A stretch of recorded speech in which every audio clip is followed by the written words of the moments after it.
तमिलनाडु का कन्याकुमारी दक्षिण भारत के बिल्कुल अंतिम छोर पर स्थित है। इसके आगे विशाल हिंद महासागर है, जो आगे जाकर बर्फीले अंटार्कटिका महाद्वीप को स्पर्श करता है। ये कहानी कन्याकुमारी के पास स्थित पुटुस्पुर नाम के गांव में रहने वाले अब्दुल की है। अब्दुल बकरे पालने का काम करता था। उसके पास छोटे बड़े कुल मिलाकर 20 बकरे बकरियां थे। पहचान के लिए अब्दुल ने उनके ऊपर सफेद पेंट से नंबर लिख रखे थे। पापा, बकरा नंबर 15 से उसका पेंट छूट रहा है। मैं स्कूल से चौक लेकर आई हूँ, क्या मैं बकरे पर नंबर लिख दूँ? हाँ सकीना बेटी, लिख दो। सकीना जब बकरे पर नंबर लिखने चली गई, तो अब्दुल की बीवी हमीदा अब्दुल से बोली, सकीना की फीस जमा होगी और गयास भी मोबाइल के लिए रो रहा है। बकरा नंबर 13 बड़ा हो गया है, आप इसे बेच आइए, हमें पैसों की जरूरत है। ठीक है, मैं आज शाम को मोहित भाई के पास जाऊंगा। जब कोई बकरा बड़ा हो जाता तो अब्दुल बकरे को किसी मटन शॉप वाले के पास बेच आता। आओ अब्दुल आओ, आज क्या माल लेकर आए हो? आज का माल एकदम कड़क है, इसके मुझे 15,000 रुपए तो मिलने ही चाहिए।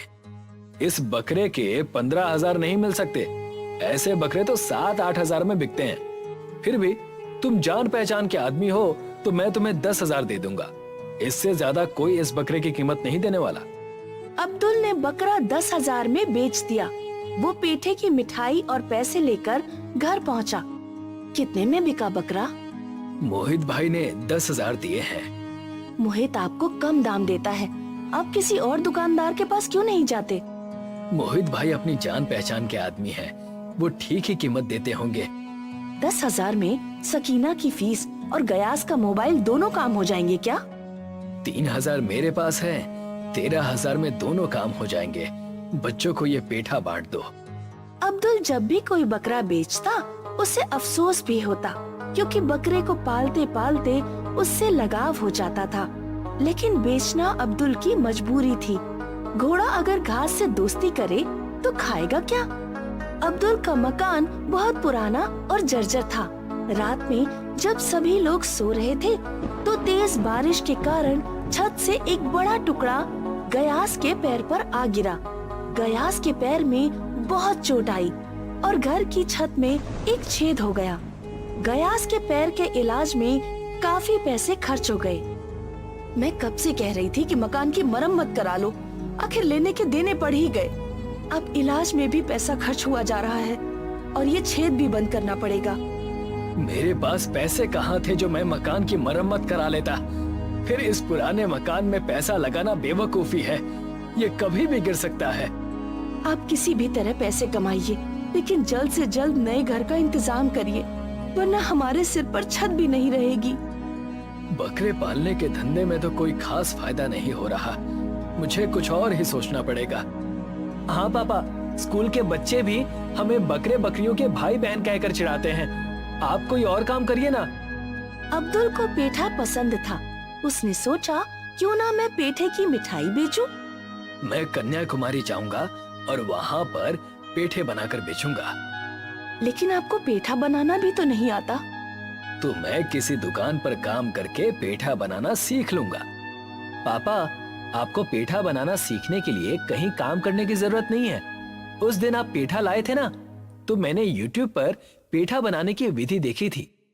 अब्दुल ने सारे बकरे बकरियों को बेच दिया और कन्याकुमारी जाकर पेठा बनाने का सामान खरीदा और दुकान पर बेचना शुरू कर दिया। पेठा कितने रुपए किलो है? सिर्फ 200 रुपए किलो।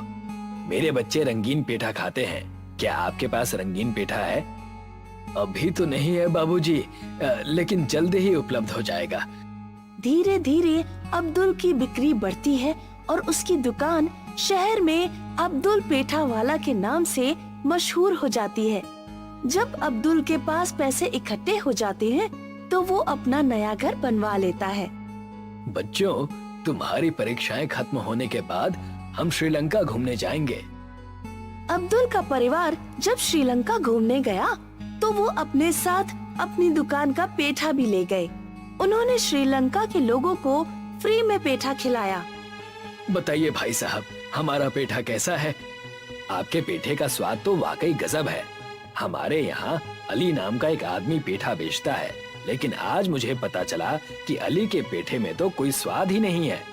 अब्दुल के परिवार ने भी अली का पेठा खाकर देखा। छी, ये तो कड़वा रहा है, इसे तो निगला भी नहीं जा रहा है।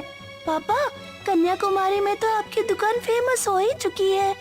वो दुकान नौकरों को सौंप कर आप यहाँ पर अपनी दुकान शुरू कीजिए। तुमने ठीक कहा सकीना, अब हम अपने बिजनेस को श्रीलंका में फैलाएंगे। अब्दुल ने भारत से ही पेठा मंगाया और श्रीलंका में कारोबार शुरू किया। श्रीलंका में भी अब्दुल का व्यापार तेजी से फैलने लगा। अली का पेठा अब लोगों ने सूंघना भी बंद कर दिया। अली एक दिन अब्दुल के पास गया। भाई साहब, तुम अपने पेठे को कैसे तैयार करते हो? मैं तुम्हारा तरीका सीखना चाहता हूँ। तुम्हारा स्वागत है दोस्त, मैं तुम्हें हर चीज बहुत अच्छे से दिखाता और समझाता हूँ। अली ने अब्दुल के पेठा तैयार करने का पूरा प्रोसेस देखा। उसे बात समझ में आ गई कि फर्क बस हरे पेठे की क्वालिटी का है। अब्दुल भाई, तुम इतनी अच्छी क्वालिटी का हरा पेठा क्यों इस्तेमाल कर रहे हो? लो क्वालिटी का पेठा इस्तेमाल करो, लागत कम आएगी, मुनाफा अधिक होगा। नहीं, मैं ऐसा नहीं कर सकता। मैं अपने ग्राहकों को अच्छी से अच्छी क्वालिटी का माल उपलब्ध कराना चाहता हूँ। तुम्हें भी अपने पेठे की क्वालिटी सुधार लेनी चाहिए। देखो, अगर तुम और मैं दोनों लो क्वालिटी का पेठा इस्तेमाल करेंगे तो किसी को क्वालिटी के बारे में पता ही नहीं चलेगा। हम दोनों का फायदा होगा। तुम कहो तो मैं अपने इंपोर्टर से तुम्हारी बात करा दूं। वो तुम्हें सस्ता हरा पेठा उपलब्ध करा देगा। नहीं भाई, मुझे नहीं चाहिए सस्ता पेठा। अगर ये आदमी यहाँ रहा ना तो मेरा धंधा तो चौपट हो जाएगा। अली ने एक औरत को कुछ रुपए दिए और उसे अब्दुल के पास भेजा। मेरे पास पैसे नहीं हैं, लेकिन मेरा मिठाई खाने का बहुत मन कर रहा है। क्या आप मुझे अपना पेठा खिला देंगे? हाँ बहन जी, आप जितना चाहे खा सकती हैं। अल्लाह की दुआ से आपके खाने से मेरे माल में कोई कमी नहीं होगी। आपकी आवाज तो पेठे की तरह मीठी है। आप मुझे बहन जी मत कहिए, मेरा नाम रसीली है। आप मुझे इसी नाम से बुलाइए ना। मैं आपसे अकेले में मिलना चाहती हूँ। क्या आपके पास फुर्सत है? अली का प्लान था कि रसीली अब्दुल को फंसा लेगी और गलत झूठे इल्जाम लगाकर उसे बदनाम करके जेल भिजवा देगी। लेकिन अली का प्लान सफल नहीं हो पाया। अब्दुल ने रसीली की बातों से उसे भांप लिया और सख्ती से कहा, मैं एक शादीशुदा आदमी हूँ, इसीलिए मैं तुमसे अकेले में नहीं मिल सकता। वहाँ किसी औरत की दाल नहीं गलने वाली। तुम कुछ और उपाय करो। अली अपनी जान पहचान के एक मंत्री के पास पहुँचा। मंत्री जी, एक अब्दुल नाम के भारतीय ने मेरी नाक में दम कर रखा है। आप किसी तरह कोई कानूनी अड़ंगा लगाकर उसे वापस तमिलनाडु भिजवा दीजिए। भारत सरकार से अच्छे रिश्ते रखना फिलहाल हमारी मजबूरी है। भारत सरकार हर तरह से हमारी मदद कर रही है। इस समय किसी भारतीय व्यापारी को कष्ट देना उचित नहीं होगा। तुम अपने स्तर पर कुछ उपाय कर लो। अली क्रोधित हुआ और अपने घर पहुंचा। क्या हुआ? आजकल आप इतने परेशान क्यों रहते हैं? अब मेरी परेशानी में तुम क्या कर लोगी? तुम्हें तो बस गहने और अच्छे कपड़े चाहिए। गहने और अच्छे कपड़े चाहने में बुरा ही क्या है? लेकिन तुम अपनी परेशानी का कारण तो बताओ, हो सकता है मैं कुछ समाधान दे पाऊं। अली ने पत्नी को समस्या बताई। मेरा भाई शाहरुख अंटार्कटिका की यात्रा पर जा रहा है। उस आदमी को जहाज में बैठाकर अंटार्कटिका में फेंकवा दो। वहाँ बर्फ ही बर्फ है, ठिठुर कर वहीं मर जाएगा। अली का साला जिस दिन अंटार्कटिका जा रहा था, उससे एक दिन पहले अली ने कुछ नकाबपोश गुंडों के द्वारा अब्दुल को उठवा लिया। अब्दुल के हाथ पैर बांधे और आंखों पर पट्टी बांधकर जहाज पर लेटा दिया। अली का साला अब्दुल को बर्फीले अंटार्कटिका महाद्वीप पर फेंक आया, जहाँ दूर दूर तक सिवाय बर्फ के और कुछ भी नहीं था। किसी तरह अब्दुल ने अपनी आंखों की पट्टी हटाई। ये मैं कहाँ आ गया हूँ? यहाँ तो बहुत ठंड है, बहुत भूख लग रही है। यहाँ तो कुछ खाने को भी नहीं मिल रहा। तभी अब्दुल को अपने पीछे से किसी के गुर्राने की आवाज आई। अब्दुल के पीछे एक सफेद भालू खड़ा था। भालू अब्दुल के पीछे पड़ गया और अब्दुल को इधर उधर दौड़ाने लगा। हे अल्लाह, अब ये आफत कहाँ से आ गई? अब्दुल को ठंडे पानी की नदी में कूदना पड़ा। तब सफेद भालू ने अब्दुल का पीछा छोड़ा। ये भालू कुछ तो खाता ही होगा। अगर मैं इसके पीछे पीछे जाऊं तो मुझे खाना मिल सकता है। अब्दुल भालू के पीछे पीछे गया।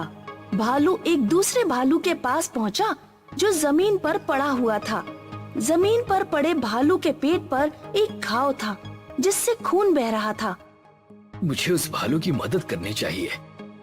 अब्दुल डरते हुए घायल भालू के पास पहुंचा और अपने कपड़ों का इस्तेमाल करके भालू की पट्टी की। अब अब्दुल के पास पहनने के लिए शर्ट भी नहीं थी। हे अल्लाह, मेरी मदद करो। तभी अब्दुल के सामने एक देवी प्रकट हुई।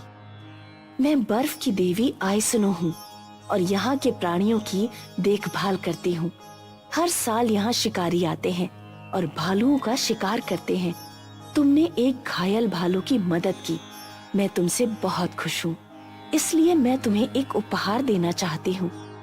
देवी ने अब्दुल को एक छड़ी दी। इस छड़ी को बर्फ से स्पर्श कराना। बर्फ उसी चीज में बदल जाएगी जिसकी तुम्हें जरूरत होगी। मैं कन्याकुमारी से आया हूँ।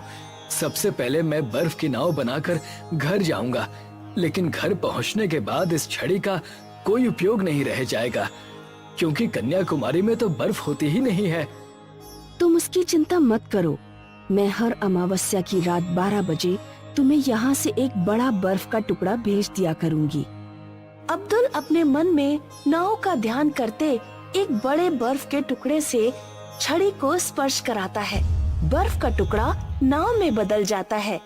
अब्दुल नाव से यात्रा करता हुआ कन्याकुमारी पहुंचा। पापा, आप कहाँ चले गए थे? हमने आपको बहुत बार फोन किया। बेटा, किसी ने मुझे अंटार्कटिका पहुंचा दिया था, लेकिन अब सब ठीक है। तुम्हें, सकीना को और तुम्हारी माँ को जिस चीज की भी जरूरत हो वो मुझे एक कागज पर लिखकर दे दो। अमावस की रात को अब्दुल समुद्र तट पर जाकर खड़ा हो गया। उसने देखा एक बड़ा सा बर्फ का टुकड़ा तैरता हुआ उसकी तरफ चला आ रहा है। अब्दुल ने उस बर्फ के कई टुकड़े किए और उसने बर्फ से ही पेठा बनाया। उस पेठे में वही स्वाद था जो उसके हाथ से तैयार पेठे में होता था। बर्फ के भारी टुकड़ों से उसने अपने लिए कार भी बनाई। कुछ दिनों बाद अब्दुल श्रीलंका गया। इस बार वो अपनी दुकान पर एक महंगी कार में पहुंचा। अली उसको देखकर चौंक गया। शाहरुख, क्या तुमने अब्दुल को अंटार्कटिका पर नहीं छोड़ा था? मैंने तो उसे वहीं छोड़ा था। तो फिर वो वापस कैसे लौट आया? मुझे क्या पता, बिना जहाज के समुंदर पार करके वो कैसे यहाँ तक पहुँच आया। अब्दुल के पास अब पेठे की कोई कमी नहीं थी। वो बर्फ से जितना चाहे उतना पेठा तैयार कर लेता था। उसकी कोई लागत भी नहीं आती थी। और अब्दुल भाई कैसे हो? बढ़िया हूँ अली, तुम सुनाओ। मैं भी ठीक ही हूँ। आपके पेठे की क्वालिटी तो और भी शानदार हो गई, एकदम शीशे की तरह पारदर्शी, बिल्कुल बर्फ की तरह। तुमने ठीक पहचाना, मैं ये पेठा बर्फ से ही तैयार कर रहा हूँ। पेठा बर्फ से तैयार कर रहे हो? इसका क्या मतलब है? अब्दुल ने अली को बर्फ और जादुई छड़ी के बारे में बताया। तो अब्दुल भाई, वो छड़ी आप कुछ दिनों के लिए मुझे भी दे दीजिए, मैं भी बर्फ से पेठा तैयार कर लूंगा। मैं वो छड़ी तो तुम्हें नहीं दे सकता, क्योंकि अगर तुमने वो कहीं गुम कर दी तो मेरा बहुत नुकसान हो जाएगा। तुम एक काम करो, तुम अमावस्या की रात को कन्याकुमारी आ जाओ। मैं बर्फ से पेठा तैयार करूंगा और तुम्हें कम दामों पर बेच दूंगा, ताकि तुम्हारी भी रोजी रोटी चलती रहे। मैंने इसे अंटार्कटिका मरने के लिए भेजा, लेकिन ये तो वरदान लेकर वापस लौटा और अब मुझ पर ही दया कर रहा है। मैं अंटार्कटिका जाकर उस देवी से जादुई छड़ी लेकर आऊंगा। अली अपने साले शाहरुख के साथ अंटार्कटिका पहुंचा।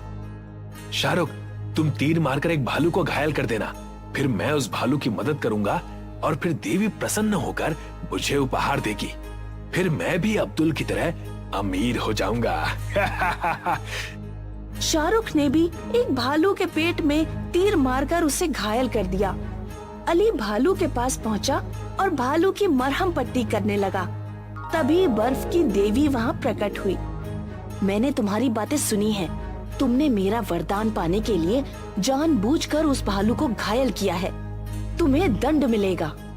देवी ने 4 भालू अली के पीछे दौड़ा दिए। अली अपनी जान बचाने के लिए ठंडी नदी में कूद गया। अरे कोई मुझे यहाँ से बाहर निकालो, ये भालू तो मुझे निकलने ही नहीं दे रहे हैं। मुझे माफ कर दो देवी, मुझे यहाँ से बाहर निकालो, मुझे घर जाना है। इस तरह अली ने अपनी करने का फल भुगता।